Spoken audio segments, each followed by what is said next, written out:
this is another way we go about it. This is what we call workstation controller. This actually is a touchscreen VGA touchscreen. There's 21 inputs and outputs on the side of it, so you go to presence sensors, things like that. It has Ethernet. It has 2 serial ports on it, so you can, everything he's doing here, the software is similar to here, you can tie in presence sensor. So we can use a signal from the presence sensor onto this, or if you want a 2-line display, this is like 16. But it's not touchscreen, it's off the buttons. So what's this one? That one's not going to find. Well, I'd rather have $10 than 600. Yeah. 999. It's not what I heard. That's not what I heard. Prices went up on it. But I'll tell you what, the thing is, if you look at what it takes to do this, if you go next door, you'll see there's a PLC in there. The PLC alone that drives it's almost $1,000. Here we're eliminating, a PC. We're eliminating a touchscreen of some kind or whatever device, and we're doing it for about a third of the price. And this is still I guess I lost the beginning of the This, conversation. well, it sounds like to me, let me see if I can put the pieces together and let me know if I'm going wrong with this. It sounds like to me, I don't have to have a PC to drive in smart people. I can have We don't this. anyway. They already have embedded software in most of them. Well, yeah, if you're gonna have individual markers, but what he's saying is to run all these off of one thing. But let me just go back. One of the things that came up is, how do we know there's a part under there ready to mark? Operator gets spot, how does he know there's a part under there? We can put a presence sensor in. In fact, well, to use a presence sensor, we have to be able to take input and output from it. This allows me to take input and output, plus it gives me a user-controlled screen. This is not, because a lot of these don't have screens, like VideoJet doesn't even have a screen on it. Tech4 doesn't have a screen on there. From the user side, this is giving me that screen without getting, this is NEMA rated. It doesn't give me I don't have to have a PC on the shop floor to use it. This is taking place of it. So how do we download the data? There's 3 different ways. This is 2 serial ports on it. So if you have a serial device, you plug in the 2 serial devices. And an Ethernet cable. It's also Ethernet enabled, so when markers are on the network, this will send packets to those markers as well. Just like the PC did. Or vice versa. This could be the interface for a laser marker, a chemical etch machine, and a laser. Right. And instead of using this, they could be using this. This is connected to the network. Right. Does this have memory, I take it, where I could order, where we could store a finite amount of templates? Yep. So that if Well, the the network's templates down, come this from, thing yeah. will still run. Oh, from the network side. Well, we would probably have them off in the network and in the back, but either way. I mean, there's no disk in there. All that is memory. Well, you gotta get the It's next safe. UII from that, so that even storing that, UII comes, it's always be coming from the server. yeah, it's gotta come from the server. You're always gonna have a server connection. You're gonna need So that. literally, we could use this instead of any sort of PC that we currently use. Absolutely, and it's a touchscreen.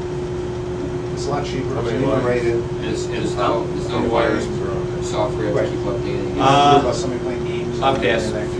How many lines are on there that you can run through that, on the one controller? 5 or 6. But you, Depends on but you're the running it through an file. Ethernet, so it wouldn't matter. You're gonna run everything through one cable, through the network. So you'll need one to do an infinite amount of markers. And you got to output. No, it's just gonna go through Ethernet. Well, it depends on your marker. Yeah, That's if your markers network.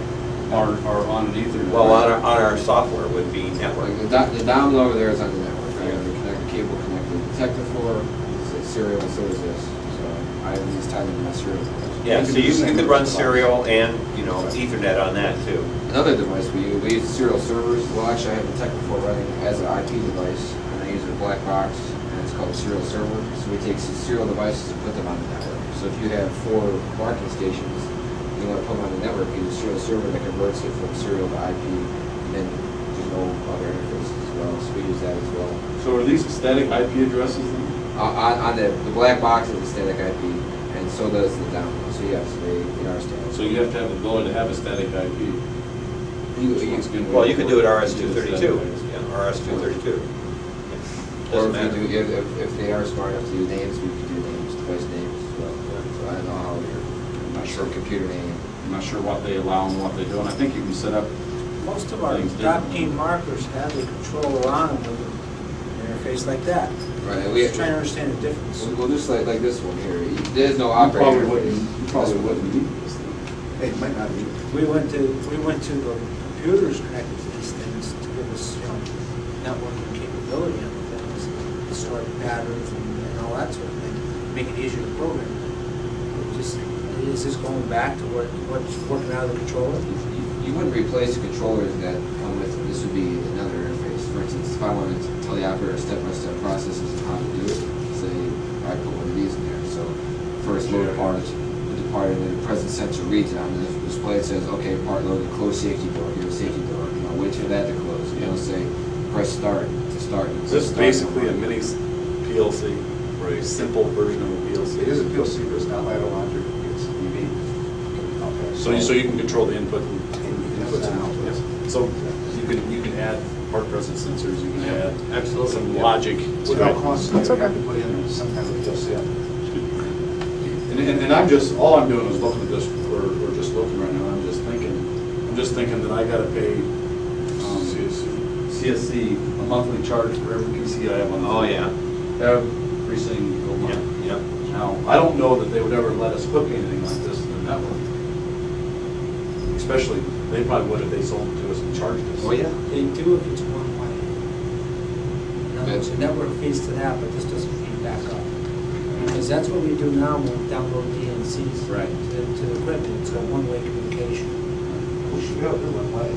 No, it's going to want to request, you're going to want to request, tell the machine when to request the next UID, those sorts of things. But So still, it's really I mean- by direct, well, you still have to send a request. send a out to the request up. developers. If you have a scanner hooked up and you're scanning a traveler, you need that, go tell the part number you need to bring back the UID for, so it's I bi-directional. don't know, that's interesting. The way we do that now, I'm just going We have back to how we literature in there. handle machine tools. We have a computer out there that have all the BT numbers that we can make there it. by machine tools.